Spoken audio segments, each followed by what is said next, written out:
Hello, good morning dear student. कैसे हैं आप सभी। तो आज डिस्कस करेंगे बेटा सब्जेक्ट कंप्यूटर का सेकंड चैप्टर का थर्ड वीडियोस। तो ये हमारा लास्ट है। तो हमने इससे प्रीवियस जो लेक्चर थे उनमें हमने डिस्कस किया था बेटा हार्डवेयर, और फिर हमने इसमें बात की थी बेटा पार्ट ऑफ कंप्यूटर्स, यानी जो कंप्यूटर होता है हार्डवेयर होता है उसको, जो इसमें मेन पार्ट्स, यानी जो कंप्यूटर अगर हार्डवेयर से मिल करके बनाया तो इसके मेन पार्ट्स क्या हैं। तो इसमें एक इनपुट डिवाइस था, आउटपुट डिवाइस था, स्टोरेज डिवाइस था। तो प्रीवियस वीडियो में हमने इनपुट और आउटपुट डिवाइस दोनों को बात कर ली थी, और उसके बाद हम यहाँ बात करने वाले थे स्टोरेज डिवाइस। तो समझता हूँ कि यहाँ तक आपको सब कुछ क्लियर हो गया होगा। तो चलिए बेटा नेक्स्ट डिस्कस करते हैं इसमें हम यहाँ पर स्टोरेज डिवाइस में।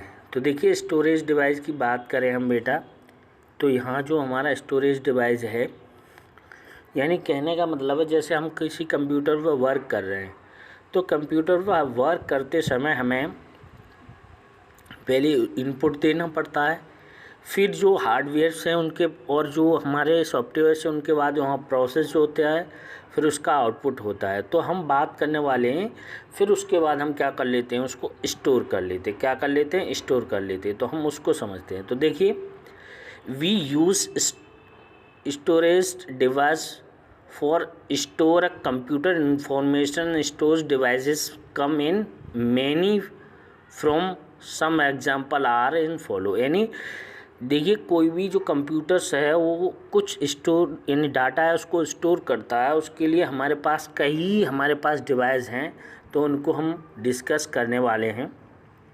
तो देखिए सबसे पहले हम बात करते हैं हार्ड डिस्क। तो ये यहाँ पर इसको समझने के लिए पहले ये समझना पड़ेगा कि ये जो भी जितनी भी स्टोरेज डिवाइस हैं वो हमारा एक CPU होता है ये। तो इस CPU के अंदर यहाँ पर ये लगे रहते हैं। तो इसमें कई बार आपसे ये भी पूछा गया है कि CPU की फुल फॉर्म क्या है। तो यहाँ लिखी है CPU का मतलब है सेंटर प्रोसेस यूनिट। तो ये भी आपके जो क्वेश्चन होता है, पेपर होता है, उसमें क्वेश्चंस पुटअप किया जाता है कि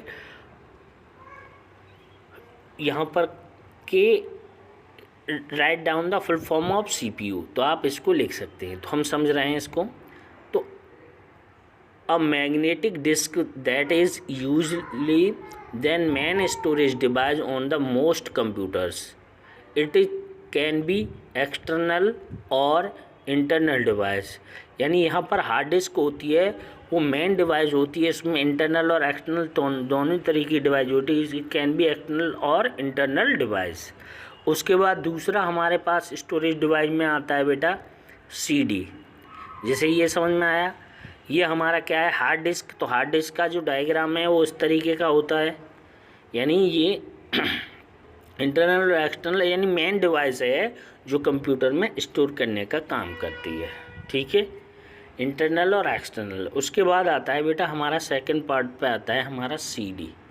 तो CD तो जनरली आप जानते ही हैं, अब तो कम इसका यूज किया जा रहा है बेटा, लेकिन इसका पहले बहुत ज़्यादा यूज किया जाता। तो ये इस टाइप की ये CD होती है, इसमें इसको हम यूज करते हैं डाटा को स्टोर करने के लिए।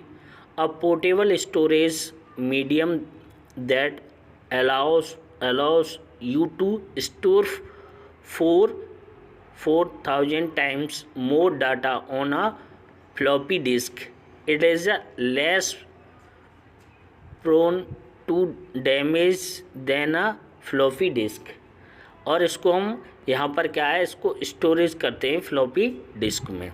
उसके बाद यहाँ हम आगे बात करें तो ये हमारा दे रखा है बेटा CPU, यानी ये क्या है, central processing unit is a device that interprets and runs the command that you giving to computer. It is the control unit of computer.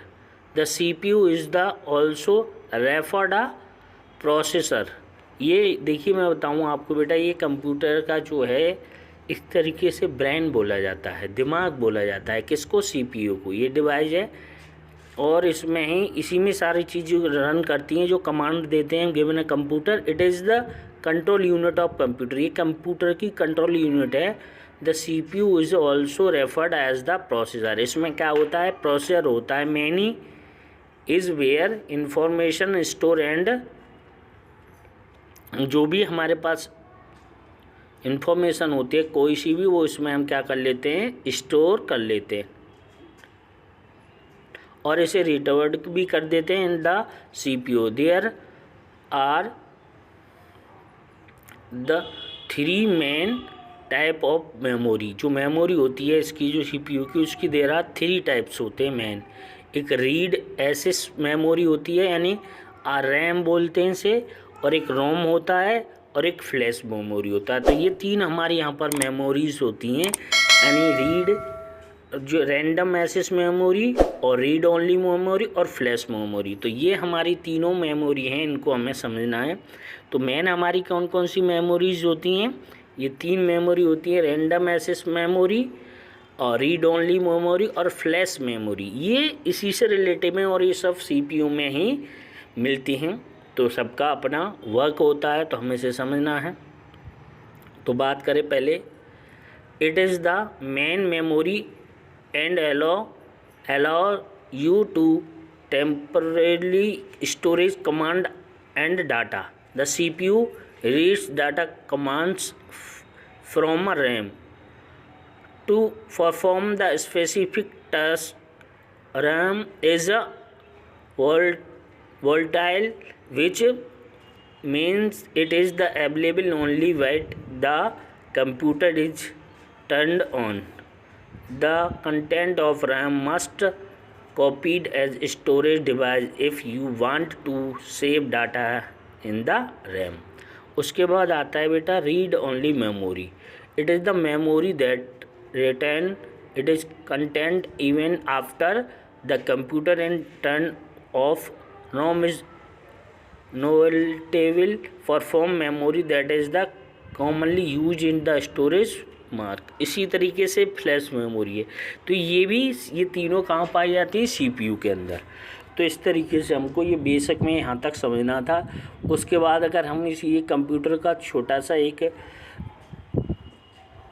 Diagram के अकॉर्डिंग अगर इसे समझें, तो ये हमारा डायग्राम दे रखा है बेटा। इसमें देखिए ये पूरा दे रखा है, तो यहाँ हमें समझना है ये है। तो जनरली ये वाला आपको डायग्राम दिमाग में रखना पड़ेगा अगर कंप्यूटर को समझना है, इनपुट आउटपुट। और इसमें तो यहाँ पर देखिए सबसे पहले यहाँ इनपुट दिए रखा है। इसमें क्या दे रखा है बेटा, इनपुट है। फिर इसके बाद यहाँ पर ये सेंट्रल प्रोसेस यूनिट में पहुँचा है, फिर ये आउटपुट है।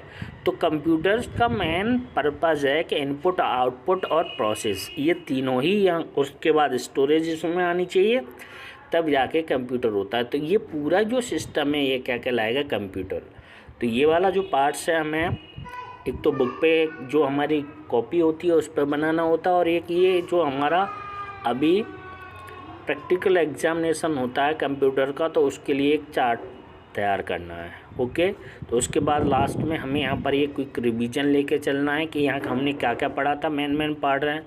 तो central processing unit at the device that, ये सेंट्रल प्रोसेसिंग यूनिट के all the physical component of computer that can be visual are called the hardware. जो हमें सब देखते हैं वो हमारे क्या कहलाते हैं, हार्डवेयर। और CD-ROM क्या है, और इसके पार्ट ऑफ कंप्यूटर में क्या क्या इनपुट आउटपुट हमने पढ़े थे। हमें ये मेन चीज़ याद रखनी है। तो सबसे पहले देखिए इसमें एक्सरसाइज पे की बात करें बेटा, तो एक्सरसाइज में यहाँ पर आता है फर्स्ट हमारा क्वेश्चन है फिल इन द ब्लैंक। तो यहाँ कह रहा है ये fill is memory is the return content even after the computer is turn off. तो यहाँ पर ये जो यहाँ क्या भरा जाएगा, यहाँ आएगा रैम, ठीक है। और उसके बाद यहाँ दूसरे की अगर बात करूँ, दूसरे में तो यहाँ क्या आएगा, यहाँ जो सेकंड है इसमें आएगा हमारा हार्ड डिस्क। क्या आएगा, hard disk, hard disk. Hard disk इसमें बनना है, क्या बनना है बेटा, हार्ड डिस्क। दूसरे वाले में क्या भरा जाएगा, हार्ड डिस्क। ठीक है। और उसके बाद थर्ड में क्या दे रखा है हमारा, थर्ड में हमें दे रखा है all the physical component of computer then can be visual is called a, यहाँ पर क्या आ जाएगा हार्डवेयर। तो वो क्या कहलाता है हमारा हार्डवेयर। ठीक है।